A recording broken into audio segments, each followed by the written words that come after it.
नमस्कार आज्ञा आपण मानकु मोर संबलपुरी न्यूज रे बहुत बहुत स्वागत करूछे। आज वीडियो रे जन्मासुन सुभद्रा योजना रो 5 नंबर किस्ती विषय रे आपण माने जानि सारिचन। सुभद्रा योजना रे 4 नंबर किस्ती पर्यंत मिली सारिछे। एबे जहां भी अछन सुभद्रा योजना रो हिताधिकारी समस्त वेटिंग करिछन 5 नंबर किस्तीटा केबे आसबा। तो जेन 5 नंबर किस्तीटा आपण माने वेटिंग करिछन आपण मानकु बहुत जल्दी मिलबा के जाउछे, जेनटा की तारीखटा आसी सारिछे। तो आसुन जानमा से तारीखटा केबे होचे और केबे आपनकर पाके 5 नंबर किस्ती सुभद्रा योजना रो पैसा आसुचे। आपण मान तो निहाती भाबे जानि सारिथिबे सुभद्रा योजना रे वर्ष के सरकार दुईटा किस्ती देउछन। गुटे किस्ती रे 5000 आ गुटे किस्ती रे 5000 टंका देउछन। आ 2026 रे भी सरकार गुटे किस्ती दे सारिछन सुभद्रा योजना रो, जेनटा कि 4 नंबर किस्ती हेई करी आसीचे 2026 रे।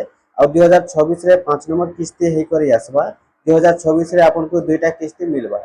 तो एबे आपण माने जेन 4 नंबर किस्ती पाई सारिछन और 5 नंबर किस्ती के जेन आपण माने वेटिंग करिछन, तो केबे मिलबा तारीखटा सरकार घोषणा करि सारिछन।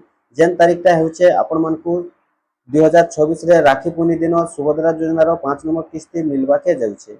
आपण माने जानि सारिथिबे आगरु सरकार घोषणा करि सारिछन जे गुटे किस्ती मिलबा आपनकु महिला दिवस रे आ गुटे किस्ती मिलबा आपनकु राखी पूर्णिमा रे। तो महिला दिवस रे आपण माने सुभद्रा योजना रो 4 नंबर किस्ती पाई सारिछन आउ राखी पूर्णिमा रे आपण माने सुभद्रा योजना रो 5 नंबर किस्ती पाइबा के जाउछन। जेन मानकर खाता क्लियर थिबा, कंप्लीट थिबा, केवाईसी क्लियर रहिथिबा से मानकर पाके ही 5 नंबर किस्तीटा पहुंची पारबा। जेन मानकर खाता केवाईसी कंप्लीट नै थिबा, डीबीटी एक्टिव नै थिबा से मानकर पैसा पेंडिंग रे रहि जिबार संभावना रहिছে।